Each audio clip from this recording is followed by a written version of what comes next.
जय भीम, नमो बुद्धाय। 2024 पार्लियामेंट की इलेक्शंस हम सभी लोगों ने देखी। ये इलेक्शंस पूरी तरह से कॉन्सेंट्रेटेड थी संविधान को लेकर। एक पार्टी बीजेपी कह रही थी कि हम संविधान हटाने जाने वाले हैं और संविधान हटाने के लिए 400 पार का नारा उन्होंने दिया था। दूसरी पार्टी कांग्रेस कह रही थी कि हम संविधान बचाने की लड़ाई कर रहे हैं और संविधान बचाने के लिए हमें ज्यादा से ज्यादा वोट दीजिएगा। एक तरफ एक पार्टी कह रही थी कि संविधान हटाएंगे, दूसरी पार्टी कह रही थी कि संविधान बचाएंगे।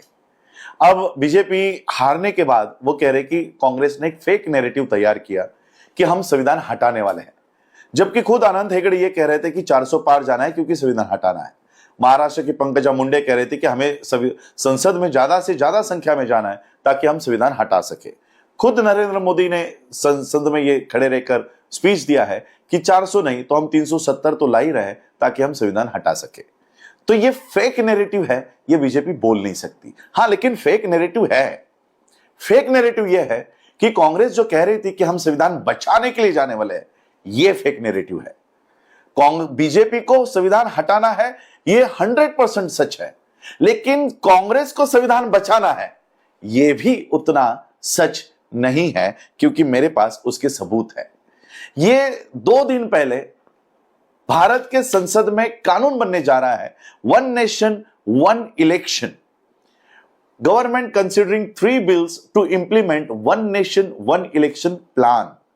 भारत सरकार इस देश में वन नेशन वन इलेक्शन लाने जा रही है और इसके लिए उनको भारत के संविधान में 3 मेजर अमेंडमेंट्स करने हैं, जिसकी परमिशन संसद में दी गई है। Article 82, article 83 and article 327।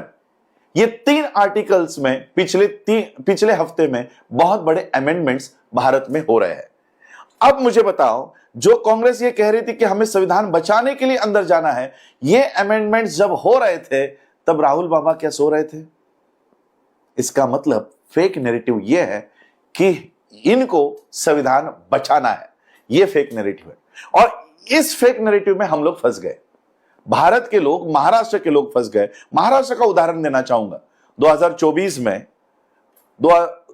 MVA के अगेंस्ट जो वीवीए खड़ी थी प्रकाश अंबेडकर जी के नेतृत्व में, इनके 50 लाख वोट पे से ये 10 लाख वोट्स पे आ गए। इसका मतलब 40 लाख वोट्स ये उद्धव, शरद पवार और राहुल गांधी इनको पड़े हैं।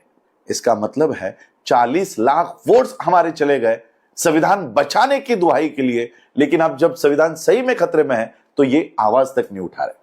बहन जी के भी वोट्स शिफ्ट हो गए। इसमें दोष कहीं ना कहीं हमारा भी है। हमारे इन नेताओं ने क्रेडिबिलिटी अपनी लॉस्ट कर दी है। इनका विश्वास कहीं ना कहीं समाज का विश्वास उठ गया है इन पे से, और इसलिए ये वोट्स जा रहे हैं। और इसलिए मैं आज फिर से हमारे समाज के वोट्स हमारे ही पार्टी में आए, ना इस इंडी ना एमवीए के लिए जाए, और हमारे वोट्स का रिप्रेजेंटेशन में तब्दील हो। इसके लिए आज मैं बाबा साहब के रिपब्लिकन पार्टी ऑफ इंडिया को फिर से रिवाइव करके इस पॉलिटिकल मूवमेंट को अपने हाथ में लेने की मुहिम कर रहा हूं। जो विश्वास अपने बहन जी पे दिखाया, मेरे चाचा जी पे दिखाया, मैं चाहता हूं कि यह विश्वास एक बार आप मेरे पे दिखाए। याद रखिएगा, मैं उस डीएनए से हूं जिस डीएनए ने इस देश में 2500 साल की गुलामगिरी को 60 साल के उनके जीवन कार्यकाल में खत्म कर दिया। उस डीएनए को लेकर मैं चल रहा हूं। हमारे महाराष्ट्र के बौद्धों को मैं ये अपील करना चाहूंगा कि जो विश्वास अपने बाला साहब पे दिखाया, एक विश्वास इस बार महाराष्ट्र के असेंबलीज में मुझ पे दिखाइए, ताकि बाबा साहब ने जो रिजर्व सीट्स गांधी के जान के बदले में हमको हासिल करके दी है, उस रिजर्व सीट्स पर आज बीजेपी का और कांग्रेस का कब्जा है। क्या इनको नैतिक अधिकार है? अरे गांधी जी के जान के बदले में, प्राण के बदले में आपने हमको ये सीट्स दी है, वो सीट्स भी आप हमसे चुरा रहे हो। बीजेपी संविधान हटाना चाहती है और उसी संविधान के सीट्स आप हमसे चुरा रहे हो। और इसलिए इन सीटों पर मैं अपने उम्मीदवार, बौद्धों के उम्मीदवार, अंबेडकरिज्म के उम्मीदवार, जो बाबा साहब को मानते हैं, ऐसे उम्मीदवारों को खड़ा करके इनको महाराष्ट्र के असेंबलीज में भेजने की मुहिम खड़ा कर रहा हूं। सारे 29 के 29 सीट्स में लड़ाने वाला हूं। और इसलिए सारे बौद्धों को मैं ये अपील करना चाहता हूं, एक भी वोट जाति के नाम पर, धर्म के नाम पर, खून के नाम पर हमें अब बांटने नहीं है।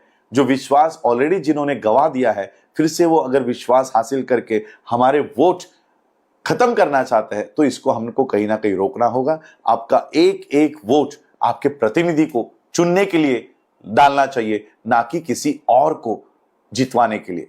बाबा साहब ने वोट का अधिकार आप खुद को राजा बनने के लिए दिया है, किसी और को राजा बनाने के लिए नहीं।